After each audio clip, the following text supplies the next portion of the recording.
Hello, my name is Austin Shadle, and welcome back to the Life Endurance Podcast, where we explore methods of unlocking your true potential in the greatest endurance race we all partake in, life.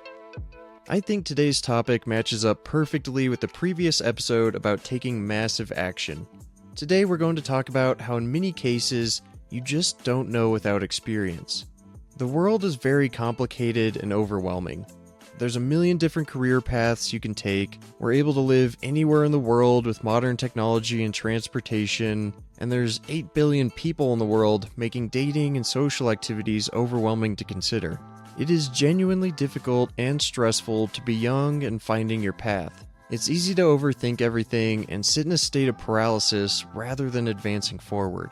Constantly stressed about taking the wrong next step, like trying a new job you might not like, or dating with no guarantee it'll work out. While it might not be a comfortable fact, there are many aspects of life you can't assess without experience. You must enter a mindset with a focus of simply experiencing new things, meeting new people, trying new activities and jobs. It can be intimidating, but the key is to consider every step you take as progress, even if it doesn't work out.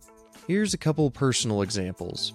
My career has definitely reflected this concept. I was fortunate to discover a passion for engineering early on in high school. It was never really a question what major I would go into for college, but my path didn't quite go where I expected. Going into college, I thought I'd become a design engineer, likely doing 3D modeling as my career. My first internship after freshman year was exactly that. I spent 40 hours a week, every week, working in a 3D modeling program. And by the end of the summer, I discovered I did not want to spend my life working 40 hours a week, every week, on a computer 3D modeling. I still enjoy that kind of work, but not enough to enjoy spending that much time on it. My next internship was more manufacturing process focused, a bit more hands-on, designing workflows instead of individual objects. And I found I liked this more. The internship after that was a sort of fusion between design and manufacturing, which I also liked. I would have returned to this job, but they canceled the internship program, so I was forced to find another option. During those first 3 years of college, I started to develop an interest in project management, and I saw an opportunity in the construction industry as having an engineering degree fast-tracked you into a project management position. My final internship felt like a bit of a risk going into it. It was a completely different type of work and also involved relocating based on the project site, which could be anywhere in the country. It also turned out to be a very challenging job that required far more hours than your typical work week. But I found I really enjoyed the type of work and experience it gave me. This solidified my passion for project management, ultimately a very different path from the design engineering position I assumed I would enter after college. Since then, I've had my eyes open to whole other worlds of possibility in terms of career. And while I have a long way to go, exposing myself to as many different businesses and people as possible has helped me greatly trying to figure out what kind of life would actually give me a sense of fulfillment. Honestly, something I've struggled with over the last 5 years. It took a lot of work and trying new things for me to build clarity in my career. Another great example for today's topic is dating. Another intimidating aspect of life with frankly pretty high stakes attached to it. There are serious emotional and other life impacts that this part of life can have. It would be great to just find the perfect person right away, but chances are pretty small for that. And I would also argue it takes a long time to know who the perfect person would even be. We're constantly growing and changing as people.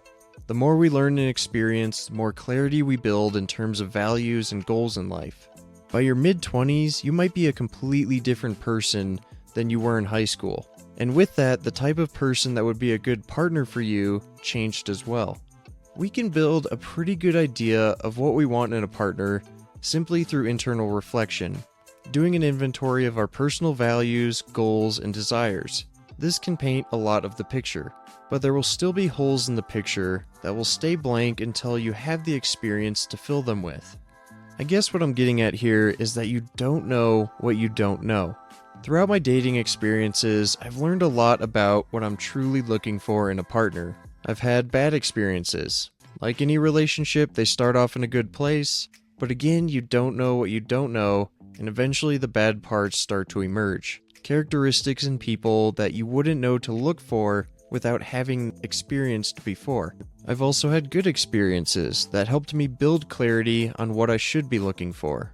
Even in times there wasn't a romantic relationship, but I still found good things that made me pause and realize that's a character trait I want my future romantic partner to have.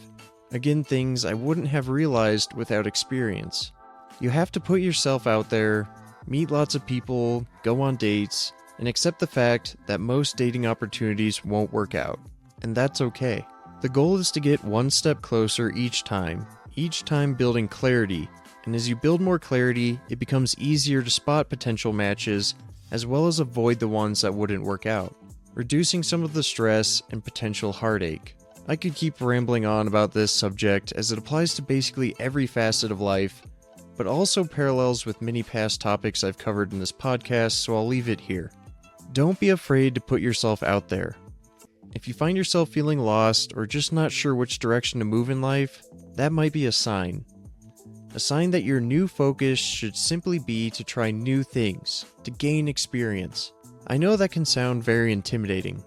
Being a very critical thinker, I don't like taking action without a clear plan.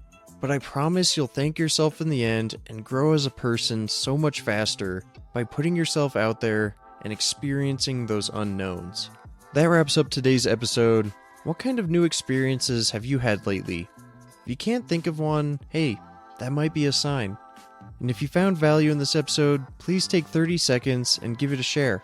If you want to support the podcast as well as yourself, check out my affiliate links in the description.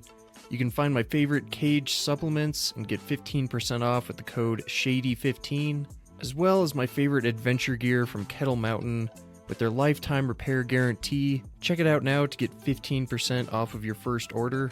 And if you ever want to reach out, hit me up on Instagram at endurancebeast. I thank you for listening today, and as always, I look forward to sharing the next episode.